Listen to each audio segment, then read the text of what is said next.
Good morning, good morning, good morning, everyone. Can we get started, please? Can I call the House to order, please? Good morning, everyone. Hello.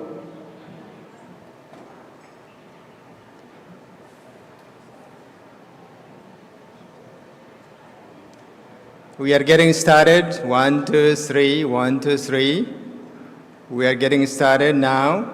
Please take your seats. Good morning.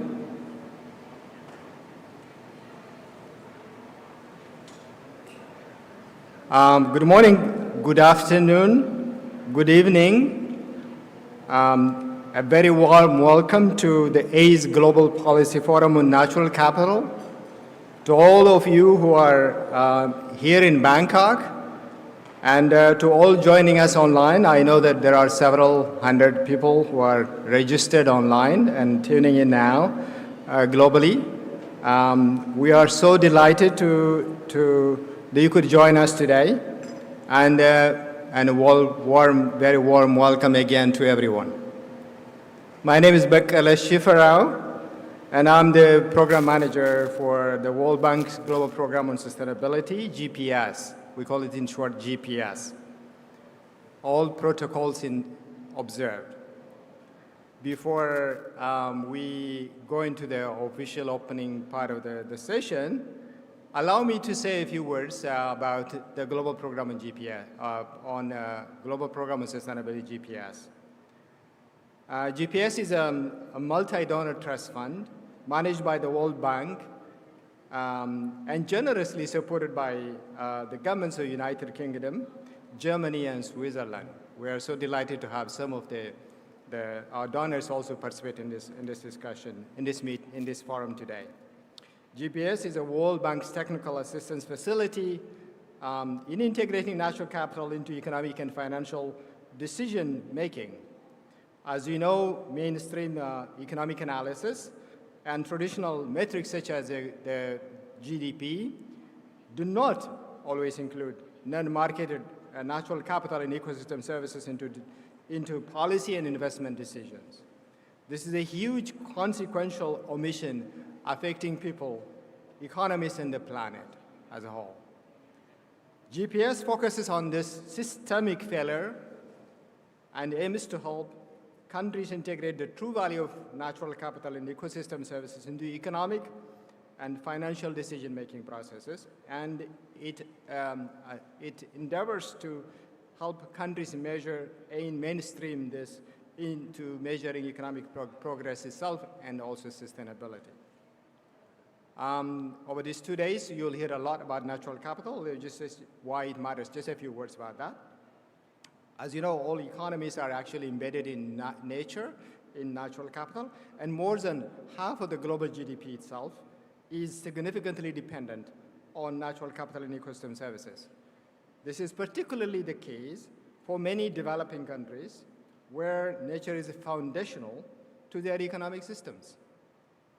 GPS research has showed that for low-income countries, renewable natural capital, for example, renewable natural capital like land, forest, water, soil, and so forth, accounts for about up to 25% of the total wealth of countries, compared to about 10% in lower middle-income countries and about 1% in high-income countries. For many countries that exhibit such high dependence on nature and ecosystem services, sectors like agriculture, forestry, fisheries, tourism, and associated industries in these value chains are extremely important in the national economy in terms of providing jobs, productivity, income, and economic growth. We cannot end poverty in these countries without protecting and safeguarding natural capital and nature itself. Recent GPS research as well showed that Sub-Saharan Africa and South Asia, for example, could be hit particularly hard by collapses or declines in ecosystem services, losing up to 10% of their GDP by 2030. For example, that's for Sub-Saharan Africa, and for South Asia, it was estimated to be about 7%. This is very significant by 2030. However, despite nature's critical role for sustainable economic growth, our research also documented in what you call the Changing Worlds of Nations. A report shows very important distinct patterns, whereby overall wealth per capita for about 150 countries increased by 65% over 25 years since 1995. This is, if you just look at it, overall wealth, that's what it shows. But if you look at renewable natural capital, unfortunately, it has declined over these 25 years by more than 20%. And for Africa, this goes up to 44%. For South Asia, it's about 30%, and about 10% East and Southeast Asia, the region that we are in today. On the other hand, non-renewable natural capital has also increased globally. So renewable natural capital, which is supposed to actually grow, has declined. Non-renewable natural capital per capita has increased by 30%. This means that we are getting richer per capita in the short term, but it is coming at the expense of actually destroying the very basis of life itself on the planet by destroying renewable natural capital. Richer, but less wealthy. Growth that destroys nature is flawed economics. It could lead to slow days to our common future. So GPS is actually designed to contribute to addressing this global challenge and aims to provide data, knowledge to avoid such catastrophic setbacks at a global level. Over the past 5 years alone, GPS has worked in terms of supporting countries in over 45 countries around the world, especially in the developing regions, in terms of measuring natural capital through natural capital accounting, valuations of natural capital and ecosystem services, and mainstreaming these values into policies, investments, and financial decision-making processes. So coming back to the ACE Forum, we are delighted to be in Bangkok for this ACE Global Policy Forum.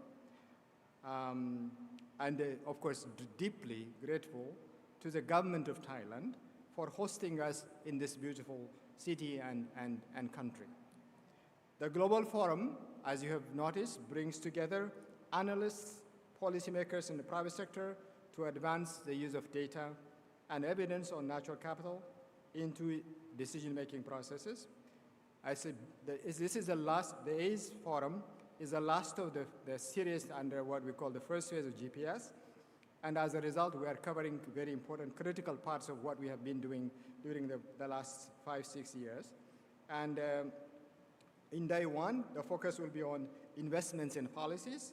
And day two will particularly zoom down to looking at nature finance. In both cases, both will be able to discuss the progress in terms of integrating natural capital and its values into future directions and the future directions for mainstreaming natural capital into decision-making processes.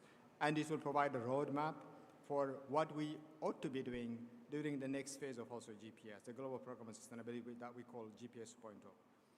Following this official opening, we'll kick off each day with inspiring keynote presentations. We are delighted to have two distinguished speakers who will be providing keynote addresses for the forum. This will be followed by several enlightening panel discussions and dialogues over 2 days. So you are all very welcome. Thank you very much for joining us today for this forum. And we'll now proceed to the rest of the official opening process, and I will hand it over to Craig, my colleague Craig. Thank you.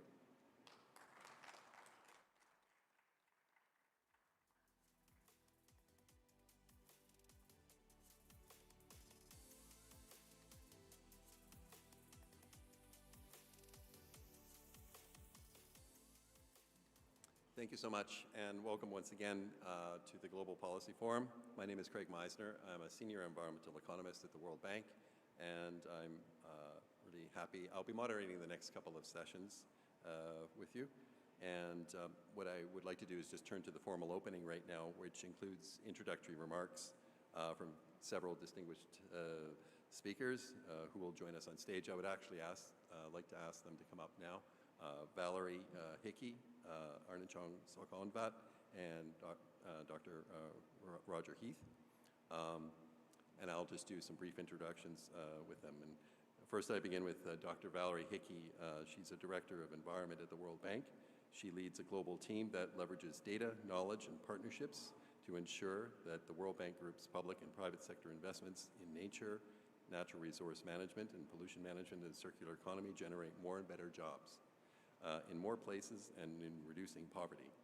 Since 2003, she has led teams in Latin America, Europe and Central Asia, and East Asia and the Pacific on issues related to climate change, sustainable forestry management, and aquaculture, pollution management and environmental health, environmental economics, and environmental risk management.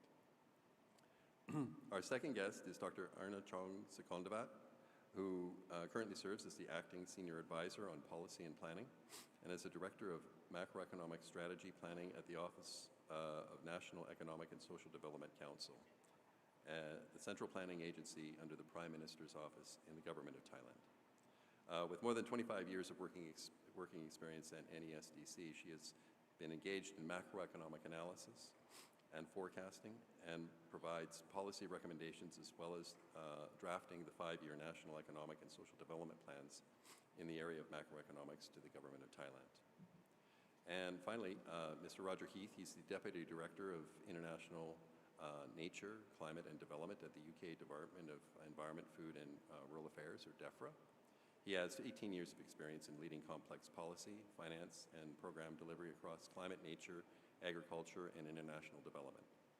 He has an extensive international experience, including leading large-scale overseas development programs and diplomatic postings in Ethiopia, Lebanon, Malawi, and representing the UK in multilateral forums. His work focuses on nature finance, sustainable food systems, and land use, bringing together policy, public investment, and markets to deliver real-world impact. And with that, we'll begin our opening, and I would like to turn this over to Valerie for her opening comments.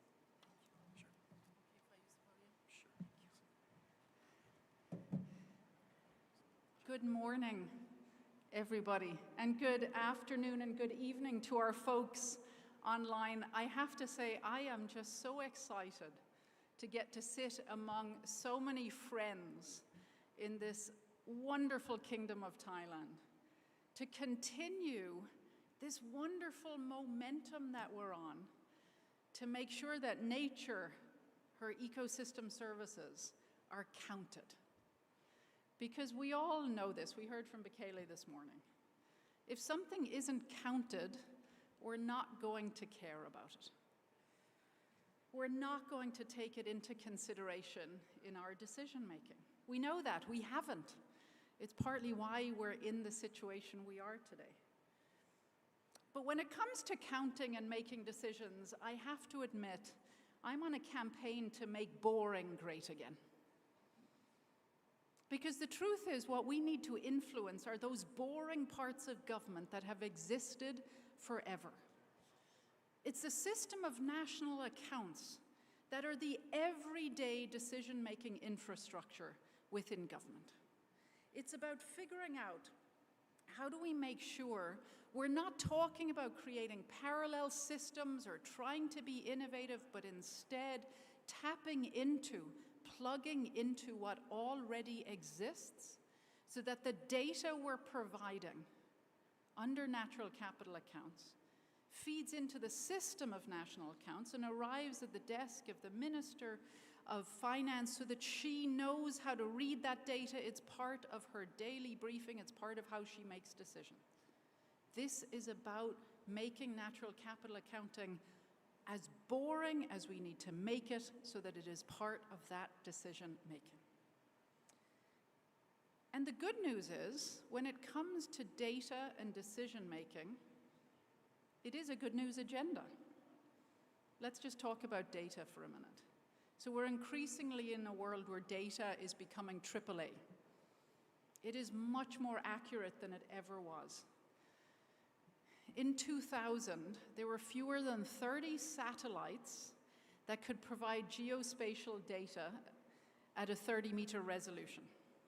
Here in Thailand, if you wanted to get satellite information on a piece of the forest, you could get that data every 16 to 26 days. Today, with more than 1,000 satellites in the air, many of which, particularly the commercial satellites that are providing geospatial data at less than a 1-meter resolution, you get that same data on that same piece of forest here in Thailand, not every 16 to 26 days, but 16 times a day. That's the difference. We have more data than we've ever had. But it's not just that our data is more accurate, it's that our data is more accessible. AI means that that data can be translated into local languages at the push of a button. It can be shared across communities, across countries, and even across continents in real time. And it's more affordable than ever. And that matters to make sure that natural capital accounting isn't simply something that upper middle income or advanced economies get to do. It's something that every country can do. But why are we counting at all? Why does nature matter to the Minister of Finance? Why do we want to make sure she has access to this data in a way that helps her make decisions? It's because ecology is economy.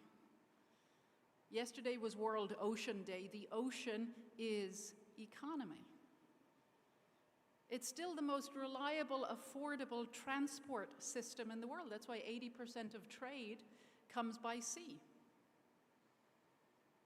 It's why for the 4 billion people who suffer from water insecurity at least 1 month a year, 4 billion people who go thirsty 1 month a year, desalination is becoming a lifeline.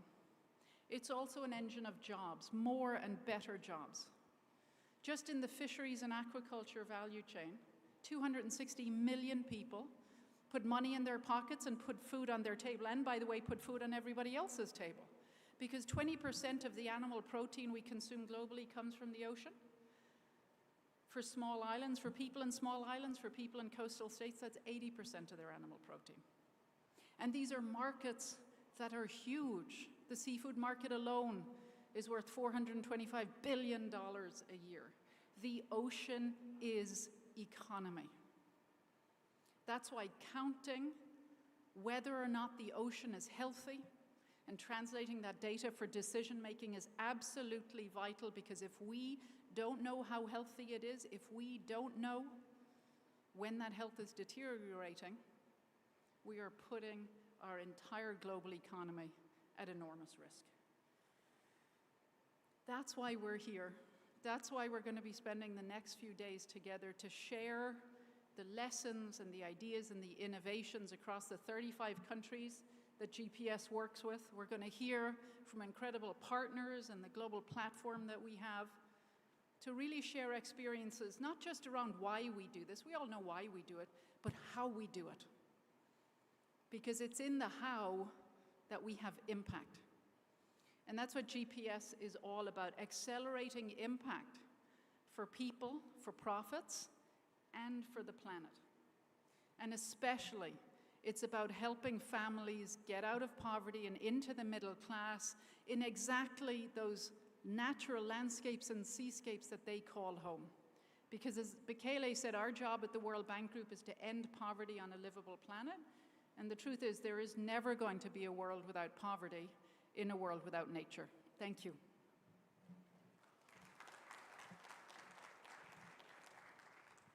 Great. Thank you so much, Valerie. And now I think we'll turn to Dr. Arndt.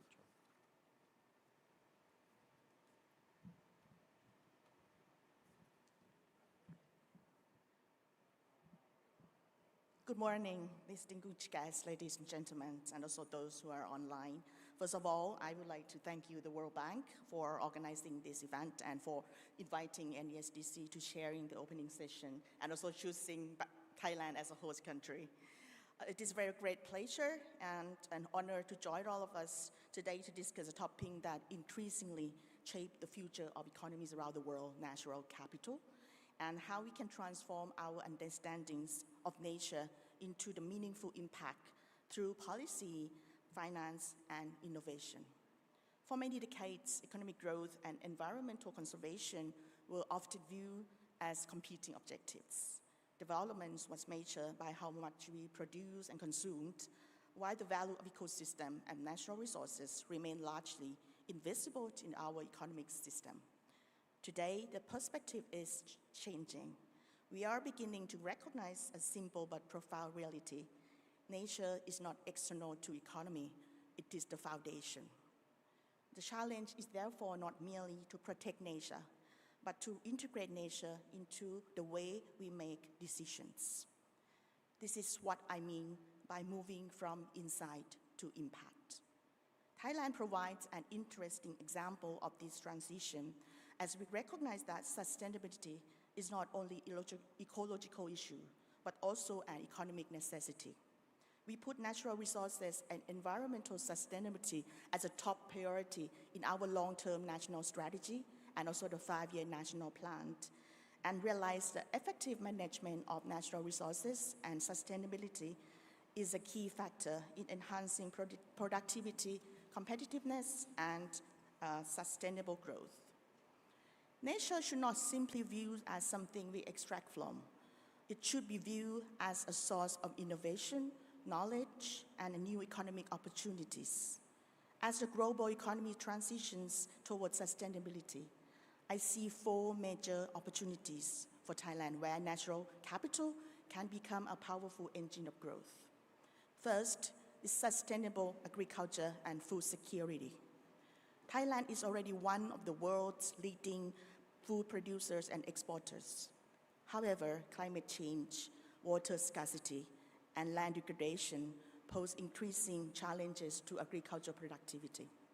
Future competitiveness will depend on producing more with fewer resources. Precision agriculture, biodiversity-friendly production systems, and climate-smart technologies can improve productivity while protecting ecosystems. Second opportunity is bioeconomy and biotechnology sector.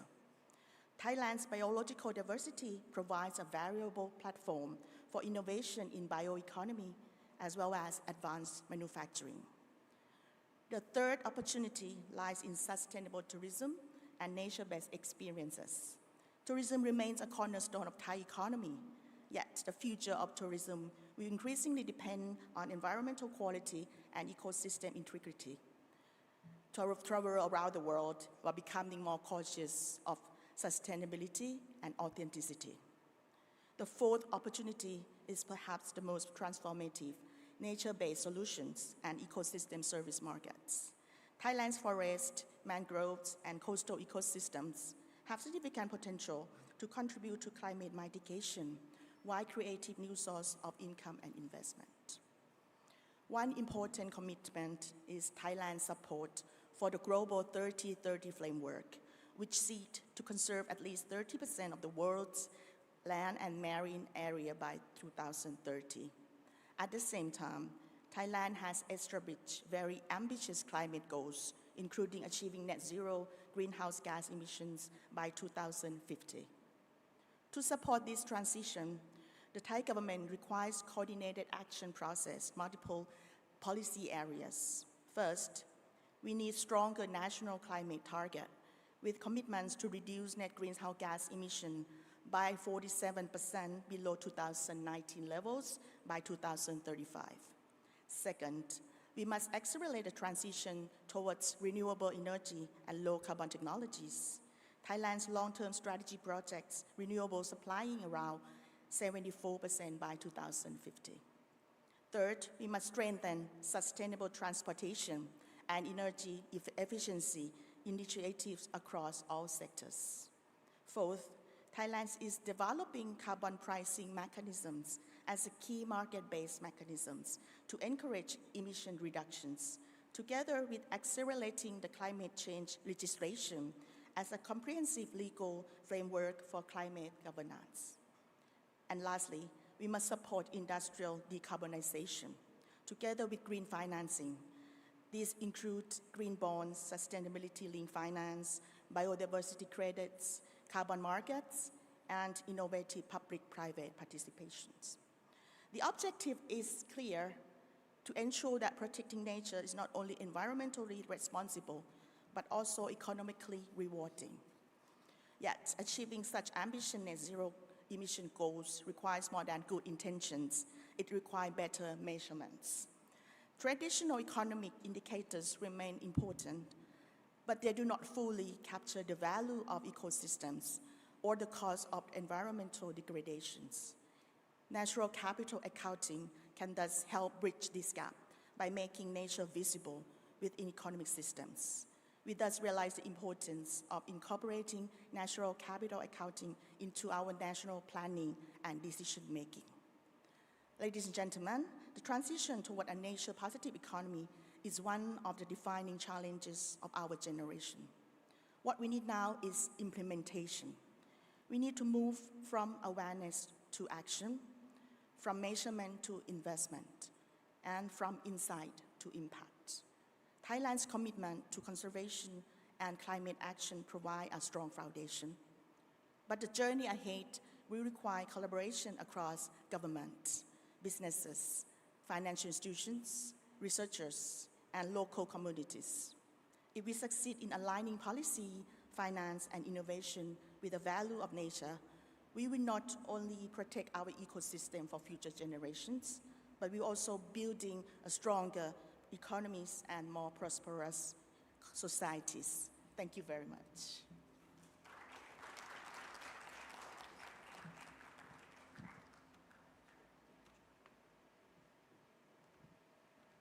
Thank you very much, Dr. Sakamwandat. It was really inspiring, actually.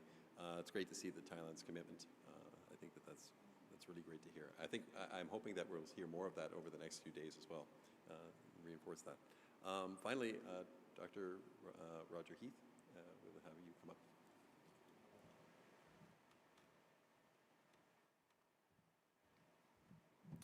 Morning, everybody. Thanks, Craig. I've been upgraded to Dr. Roger Heath, which is great. Unfortunately, I'm not doctor. I'm just a standard mister, but I'll take it for today. Morning, everyone. It's a pleasure to be here and to reflect on how we move from insight to impact. Because as we just heard, we're no longer short of insight. We can measure, map, and model the value of nature with far greater precision than even just a few years ago. So the real test now isn't whether we understand the problem, it's whether we use that insight to shape decisions about what we prioritize, what we finance, and what we build. And that's not just my view. The recent IPBES Business and Biodiversity Assessment, launched in Manchester in the UK, brought together thousands of studies and experts from over 150 governments and delivered a clear message. We already have the data, the tools, and the methods needed to act. The challenge now is implementation, being clear about what information we need to act and when we know enough to get on with it. Because this matters. Nature isn't peripheral. It is the critical infrastructure underpinning our economies, our livelihoods, and our well-being. And yet the global picture is stark. The latest Changing Wealth of Nations shows that while human and produced capital have grown, renewable natural capital has declined. And that isn't an abstract problem. In the UK, our recent National Security Assessment identifies nature loss as a systemic risk to both our security and prosperity. And I can tell you, as a person whose team published that report, we've had more interest in that report in the UK than anything my department's published. So it's really landed with the public and parliamentarians. But this is not just about risk, it's also about opportunity. Investing in nature supports growth, creates jobs, and strengthens resilience. In the UK, nature-related sectors are already generating billions annually, and the global potential is far greater. So the challenge is actually quite simple, even if delivering it isn't. Turning insight into action and embedding natural capital into the decisions that shape our economy. I'd like to give a few UK examples. So through our Treasury's Green Book and our natural capital guidance, we're increasingly reflecting the value of nature in appraisal and investment decisions.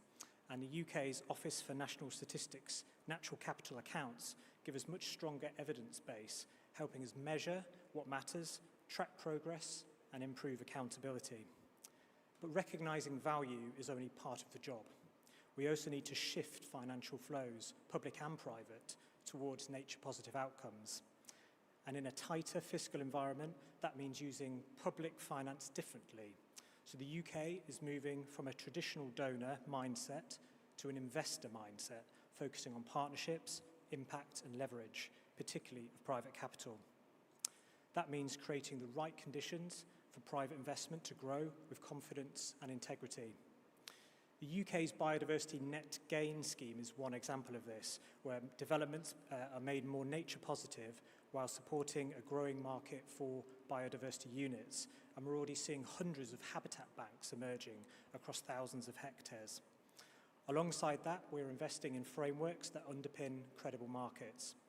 Through the British Standards Institution, we're developing UK nature investment standards, helping provide consistency, transparency, and trust, while guarding against greenwashing. We're also using public finance to crowd in private capital through schemes like landscape recovery, supporting large-scale, locally led ecosystem restoration.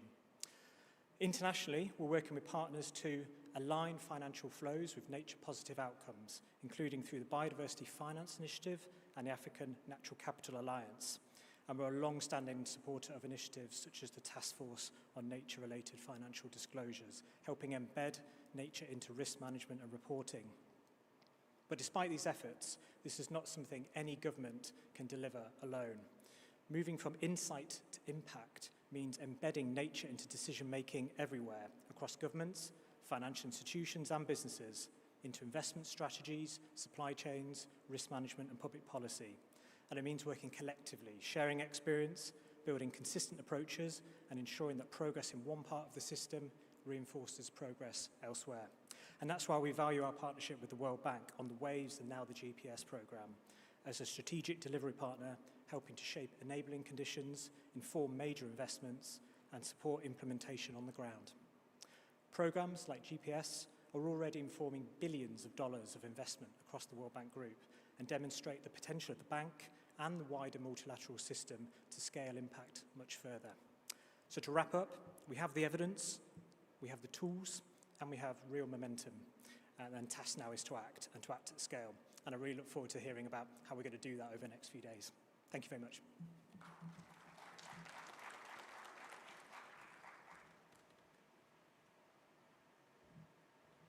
Okay, thank you so much for the opening speeches. I would just like to congratulate and thank you all for your opening speeches, and we're going to now turn over to the keynote speech. So your job is done for now. Stage left. Thank you so much.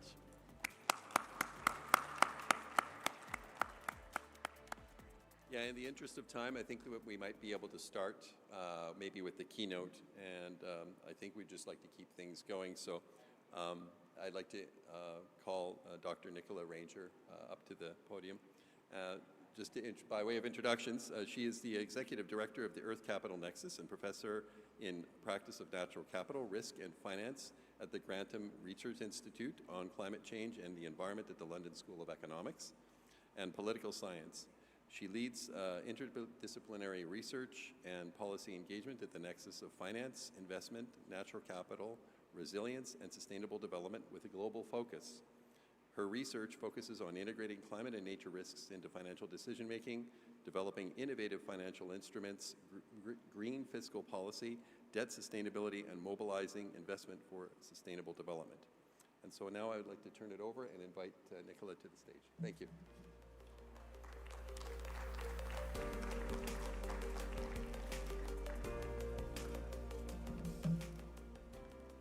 Hi, good morning, everyone. It's a huge pleasure to be with you today, and hello to folks online as well. Wow, what an honor to be here as part of the Global Program on Sustainability. It's really a program that does amazing work all over the world, and I'm so excited to hear about that over the next couple of days. So I've been asked to give some initial framing remarks. And I really want to build on one of the themes that came out of the last discussion, and also the theme of this conference about insight to impact. So how can we take this fantastic work in measurement and move it into implementation and particularly investment mobilization? So in my work, I particularly look at the money side. So I work with Ministries of Finance, with investors, with banks and others to try to bring all of this great knowledge into action, into real investments. So I'm not required to do this as a British citizen, but I thought I'd do it anyway. Start with a quote from the King. So this was a quote from his recent speech to the US Congress in April. And he said, amongst a 40-minute speech, our generation must decide how to address the collapse of critical natural systems, which threaten more than the harmony and essential diversity of nature. We ignore at our peril the fact that these natural systems, nature's own economy, provide the foundations to our prosperity and national security. Now, why did I think this quote was so important? Well, obviously, you know, if we're here, we're bought into this statement, but I felt that the fact that, you know, someone of this seniority was making this point at a time in the world of great volatility and uncertainty, and still talking about why nature is so important was really a key moment. And I think the fact that it really reflects that at, again, this time of volatility, of many, many issues, a recognition that actually the erosion of natural capital is one of the drivers of volatility, and an increasingly important driver that we'll see over the next decades. So the need to, even in a moment of difficulty, to really recognize and invest in protection of natural capital.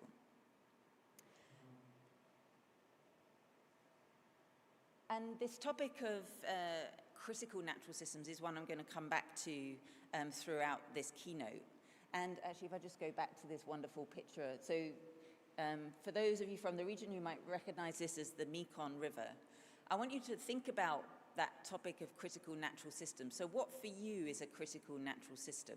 I'm going to talk about this in a moment, but just try to visualize for you, what would you see as a critical natural system in your own region or globally? Now, here is a system actually that from my own country, I would regard as a critical natural system. And so this picture here is of an algal bloom in Loch Ness, which is one of actually our biggest water body in the UK. So this is a water body for the last 3 years has seen an unprecedented algal bloom, toxic algal blooms, that is so vast you can actually see it from space. So why, you know, we heard from Roger Heath all this fantastic work that's happening in the UK, you know, why when we have these systems of measurement, these great integration into our fiscal policy, are we still seeing these types of events? And really it's because there is we're measuring nature, but it is still invisible in many areas of economic and financial decision making. So in this case here in the UK, this algal bloom is driven by runoff from agriculture into the lake, as well as issues around wastewater treatment. In this particular part of the UK, there's a big focus on agricultural development, so this is one of the consequences of that. It's actually also linked to the removal of the forests around the lake over many decades, which has led to more runoff into the lake from the water. So all this increased runoff from agricultural land is pushing particularly fertilizers and others into the lake and leading to these toxic algal blooms. So what's going on in general? And I've got two other quotes here, again from a couple of British people, so apologies in advance for that. One very famous in the UK, Sir Partha Dasgupta, who led our review of the economics of biodiversity in the UK a couple of years ago now. And he talked about the problem of models, which I'm going to touch on as well, and the fact that these macroeconomic models, which are used to underpin many types of economic and financial decisions, do not incorporate nature routinely. So he talked about, you know, why that is. He talks about sort of nature entered macroeconomic models in an inessential way in the 1970s, but still the basic assumption of these models is that the human race can overcome nature's scarcity, and basically break through the constraints of nature. So we can basically substitute nature with other things. So that's a core assumption of many of the models that are used. That assumption is not the case, and we can talk about the evidence for that. Going back all the way to the 1930s now, to John Maynard Keynes, who was actually very involved in the setup originally of the World Bank and the IMF, even back to the 1930s, he was talking about the fact that nature is missing from economic and financial policy. So he talked about the unappropriated splendors of nature have no economic value. We are capable of shutting off the sun and the stars because they do not pay a dividend. So, even back to the 1930s, we realized that this was a big issue. So what do we do about it? So just to give you some sort of statistics again around the scale of the issue, and I'm again talking here from a very sort of financial perspective. So we know from the recent UNEP report, State of Nature Finance report, that about 7 trillion a year of financial flows is still going into areas that are damaging to nature. Part of that is public subsidies. So at least around 2.4 trillion of that is public subsidies going into things like agricultural policies, fossil fuels, etc. I've seen numbers as high as 5 trillion or more for these public subsidies. Only about 1% of publicly listed companies are mentioning biodiversity in their disclosures. So this was the conclusion of the recent IPBES report that Roger mentioned in the beginning. And we've done some recent work looking at the globally systemically important banks. Has anyone heard of a globally systemically important bank? So these are the too big to fail banks, the ones that were sort of identified after the global financial crisis, of which a number of those are from the region in Asia. So 29 big banks. Only very, very few are even monitoring risks related to water, let alone nature overall. So of those, they're beginning to talk about it, but actually including it in their pricing of risks, in their investment decision-making is very, very low. So there's a big gap between the measurement and the implementation of this in terms of actually steering financial flows. So what I want to talk about then is how do we go from measurement into investment in particular. And one of the key lenses I want to talk about is the lens of risk. Which isn't a sort of standard way of looking at it in terms of natural capital accounting, but I think is increasingly important, particularly when you start talking about finance applications. So why do I want to talk about risk? So if you look at, for example, how does the IMF think? What gets the IMF out of bed? It's macrocritical risks, and I'll talk about their definition in a moment. What gets central banks out of bed? It's when we talk about financial stability and monetary policy implications. So we need to speak that language. With investors, they want to see where are assets being underpriced, and where is that underpricing lead to both a risk and an opportunity. So again, there's some translation that's needed there, and I think we would all agree that actually nature is the biggest underpriced asset in our economy and the biggest underpriced opportunity. So I want to focus there in this talk. So I've got 3 main areas that I want to talk about. So one is the evidence around nature as a macroeconomic risk. 2 is about then how do we bring to embed that into decisions, and I'll talk about 3 examples from our own work. And then finally, how do we link this to investment pathways? So firstly, on the risk side. So I mentioned critical natural systems. So what do I mean by critical natural systems?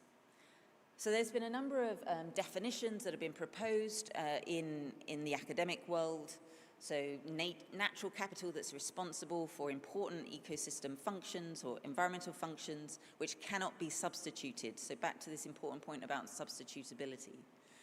The recent really landmark paper by Chaplin Kramer, and I know some authors in the room here, also looked at how do we measure this globally, our critical natural capital.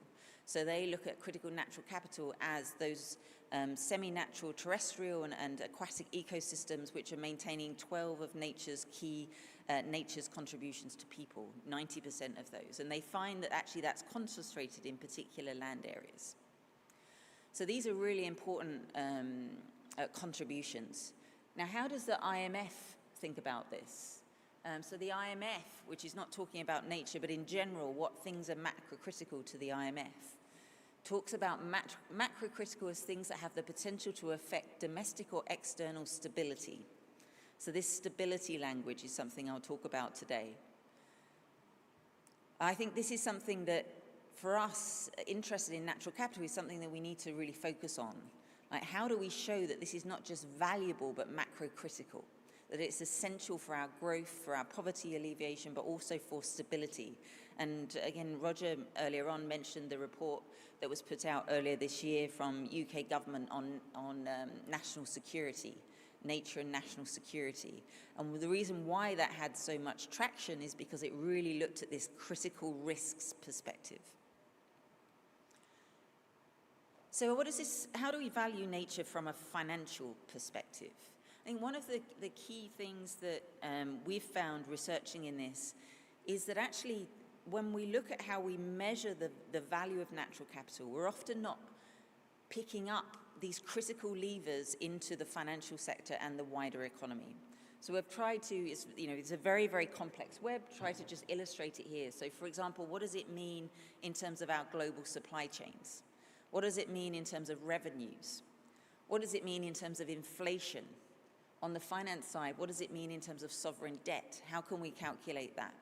And what we find when we look into this is that these important transmission channels are very interconnected and have the potential to compound and amplify and cascade globally. So actually this value of natural capital is, as we know, foundational to our economy and actually cascading through the entire economy and the entire financial system. So how can we measure that wider value of natural capital? Actually, the central banks have been really leading the way on this. So a couple of years ago, the Network for Greening the Financial System put out a fantastic set of reports around the relevance of natural capital to the financial system. This picture here is by Frank Elderson, who's on the board of the European Central Bank. We work very closely with the European Central Bank on these issues at the moment, helping them to value the natural capital to the European financial system. But what's important here is that you can see these, what we call these transmission channels through from nature, both physical risks associated with nature, but also the transition risks. So this is how policy can impact on the financial system. Looking both at the micro scale, so what does it mean in terms of jobs, what does it mean in terms of specific businesses, but then also up to the macro scale. How does it impact prices? How does it impact labor productivity? How does it impact on fiscal balances? So they put together a framework to do this, and are now many, many central banks around the world, actually spearheaded by the Malaysian Central Bank, was one of the first central banks to do this analysis. Really putting numbers on this economic dependency of our financial system. So this, I think, is a really important starting point to start to build that wider narrative around the importance of nature to finance. I want to pick up an example here to really try and capture this value in some numbers. So the World Bank put out recently a fantastic study looking at the value of the Congo Basin. So this was a report that came out last year, and estimated the value of the Congo Basin ecosystem to be around 1.14 trillion a year. So how was that broken down? So around just over $1 trillion of that was the carbon retention value. So this is a global value of the carbon stored in the Congo rainforest to the whole rest of the world, based on a social cost of carbon. And then estimated a domestic value of around 8 billion a year in 2020, which comes from issues around, or values around sediment retention, the wood produced, the food production, tourism. So we've been thinking about, what are the wider values of this, and trying to put some numbers on this. So this plot is actually one that's very much hot off the press, produced by one of my team, Emma O'Donnell, who looks at the green water value of nature in the Congo Basin. You might have seen another fantastic report put out by the World Bank last year, Richard Demenier and team, which looked at particularly at green water. So we've taken that data set and looked at, if you estimated the value of that green water from the Congo Basin? What would be both the value for Africa, but also the global value? So we find that the direct benefit of that green water is around 30 billion a year in terms of GDP of the Congo Basin countries. So for those of you that may not have come across the concept of green water comes from the evapotranspiration of the forest. So the forests lead to evapotranspiration, and then that rains, and many economic activities are dependent on that. Now, this is a very conservative estimate because it doesn't take into account, for example, that a lot of this rain then flows through the rivers and powers hydropower, which powers much of Africa. So, for example, the rainfall from the Congo Basin is one of the major sources for the Congo River and the Zambezi River. The Zambezi River, in particular, is important to hydropower across many countries of southern Africa, so around 2 to 3 gigawatts for the Congo Basin, about 5 gigawatts for the Zambezi, but a potential of well over 100 gigawatts of electricity production. So there's a massive, massive value of the Congo rainforest. But then there's actually an even bigger global value. So we've shown that, actually globally, and I'll show you the statistics in a minute, we get trillions of value from these rainforests.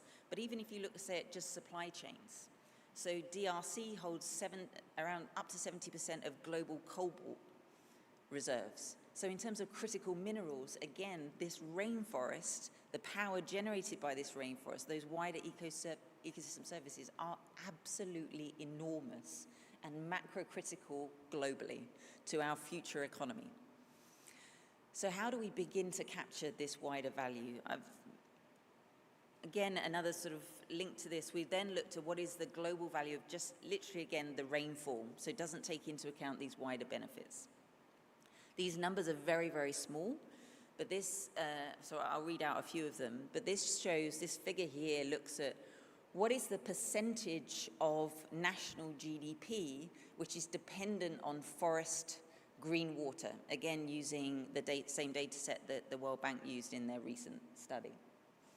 And what we can see, for example, in the region here, Indonesia, about 5% of GDP is dependent on this green water, so over 60 billion a year.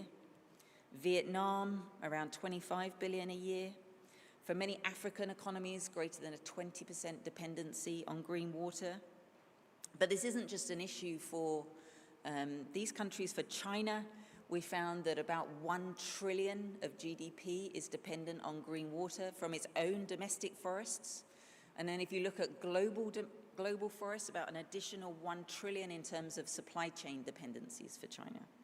For the US as well, 1 trillion in dependency, both from domestically but also from supply chains. So these are an absolutely enormous value. And again, this is conservative because we're only taking into account the rainfall. Enormous values from nature. So how do we bring in this enormous value into how ministries of finance are thinking about this? How do we turn it from being nature from being a nice to have and something that's good for tourism and wood into seeing this as this essential foundation to our economy? So I'm really hoping that we can get into that today and really looking forward to hearing about it. Just a couple of examples now. So in the UK, coming back to my own country, we looked at this and we did one of the first nature risk assessments for the UK's economy.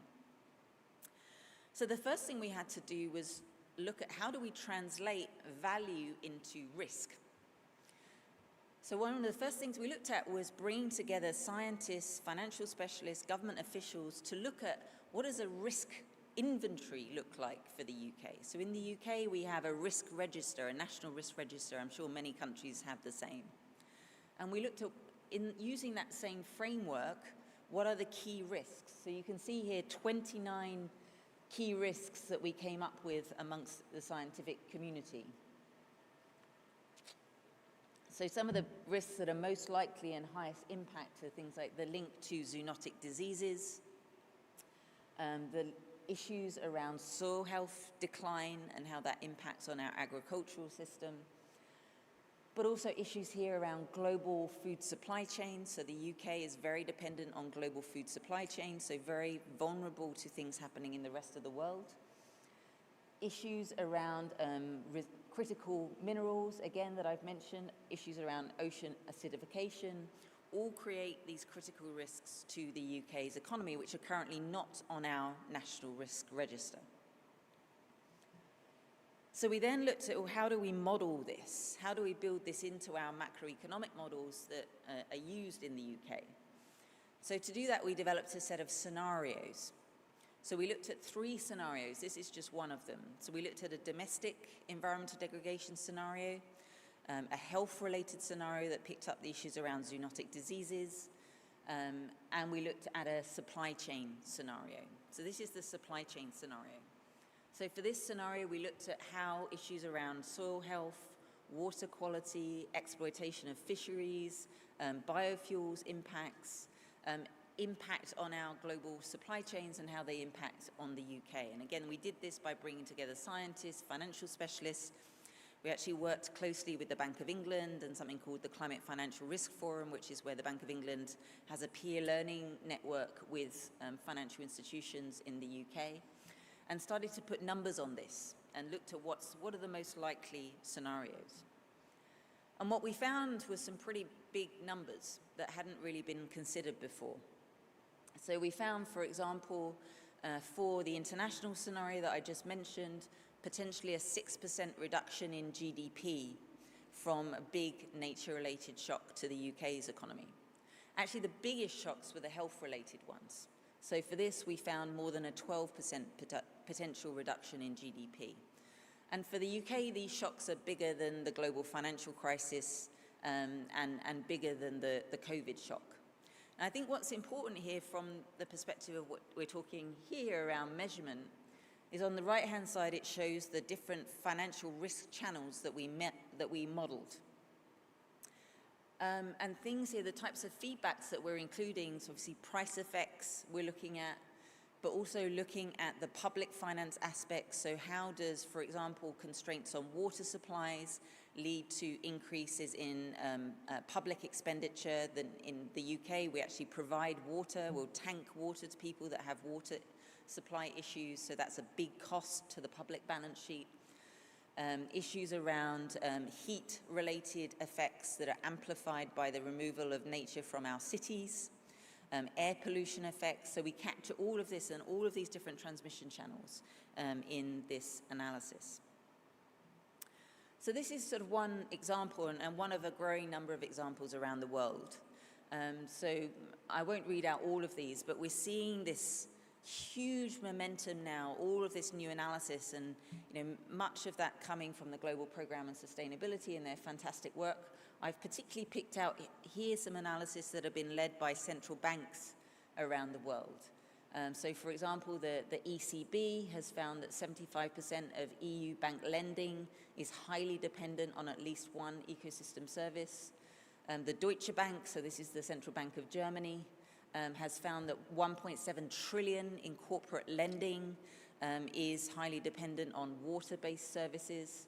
There was a fantastic analysis by Banque de France that came out just a couple of weeks ago that really picked up both the domestic but also the international aspects of this, and actually picked up this issue around critical natural systems. So it particularly talked about the importance of productive land in France and how that's a critical natural system for the French economy and its agricultural sector.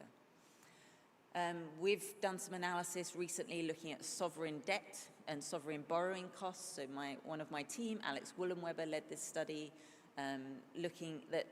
found that around 25 to 70 basis point increase in costs related to environmental degradation, particularly for lower income countries. So this macro criticality is becoming really clear now in the numbers. Just to give a couple more examples. So at the moment, one of our big engagements is in Uganda. So we've been working in Uganda to look at what we call a KPI-linked approach. So we identify particular KPIs with the government, and this is in partnership with Systemic and Nature Finance, and look at what is the fiscal benefits of those KPIs. And for Uganda, is a country that has very rich biodiversity and is very exposed to droughts and to flooding. So we particularly focus on that and the link between nature and flood risk and drought risk. I won't go into the modeling that we do, but we model a number of different transmission channels through from drought and flood risk up to the macroeconomy level, particularly looking at issues around revenue. So export revenue related to coffee and bananas are particularly important in Uganda. We look at the links to investment, to balance of payments. This is very much ongoing work, so the numbers that you'll see at the moment is only capturing a part of this, but still showing some very significant results. So I won't go through all of the results, but one of them that we've particularly looked at is around agriculture and how investment in agroforestry can improve fiscal space, revenues, growth around the agricultural sector, and particularly reduce its vulnerability to droughts. Because what happens in big droughts is that it impacts on the agricultural sector, and you see revenues drop to government from that revenue stream. So we found that a big drought can lead to around about a 3 billion impact on the economy, and we can save, just from looking at agroforestry, we think up to around 16% of that with agroforestry investments. And this isn't a hypothetical scenario, this is an actual commitment that the government has already made to agroforestry. Just briefly looking at flood, so we also looked at, for example, how wetland recovery and how investments in rural road resilience can improve flood resilience in the country.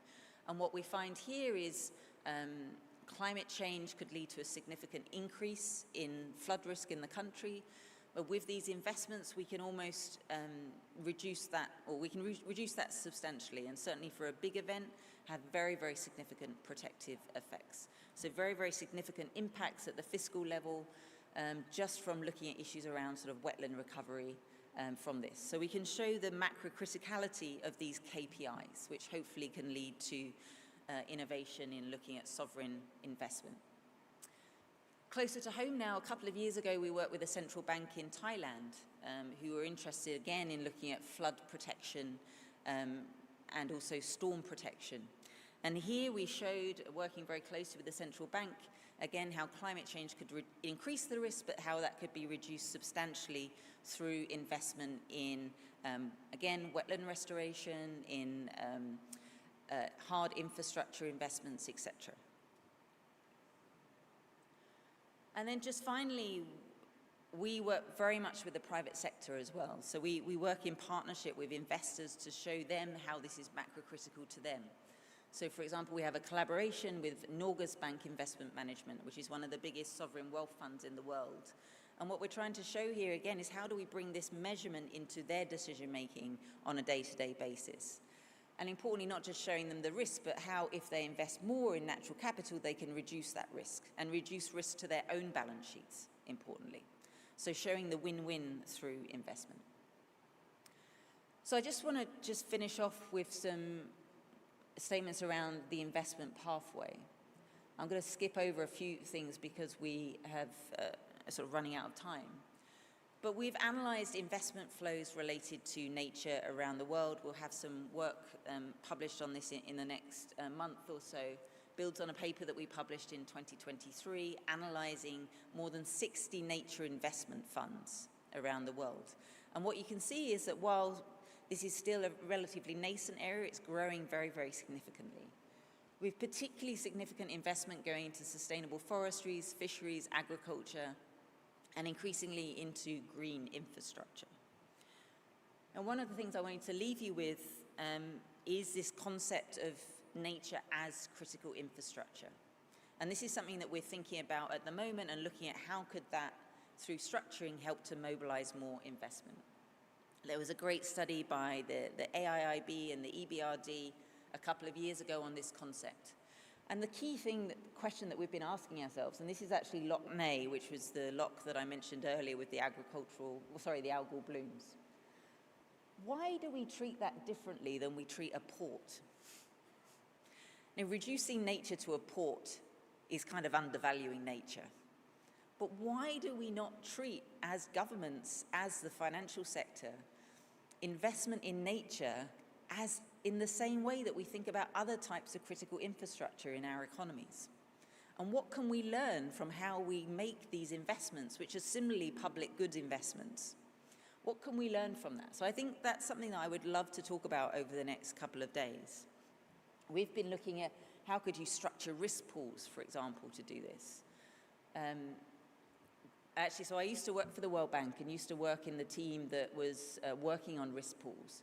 And we see huge potential through pooling the benefits and costs of nature into these structures as a way to mobilize more investment into this. Because one of the key issues on nature, as you'll know, is that many people are benefiting, but only a few people hold the costs. So how do we pool those benefits to bring more investment into this area?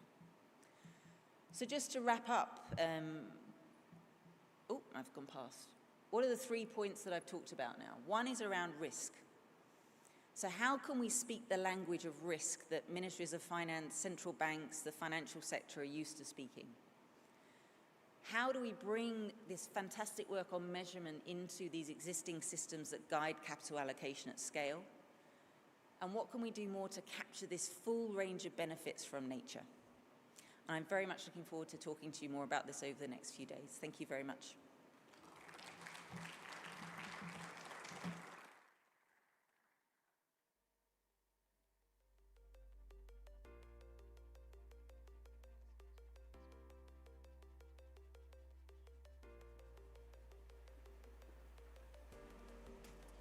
Thank you so much, Nicola. That was really inspiring. I thought I really got a lot out of that because I thought it was really interesting how you kind of how you framed it. I mean, from measurement to investment. I mean, this is, kind of emblematic of our own theme here about insight to impact.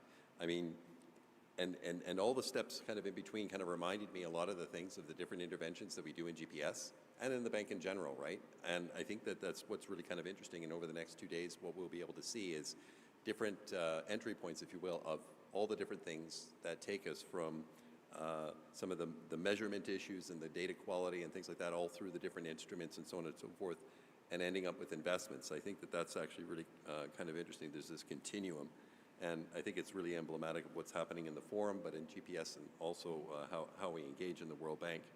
And I think it's also interesting you mentioned green water, because I think that that's also something that we're actually really interested in looking at as well. And so look forward to kind of talking a little bit more about that. So we can actually take a break now. It's a coffee break, and we'll be out for about 30 minutes. And so we'll be reconvening at around about 10:30. So thank you very much.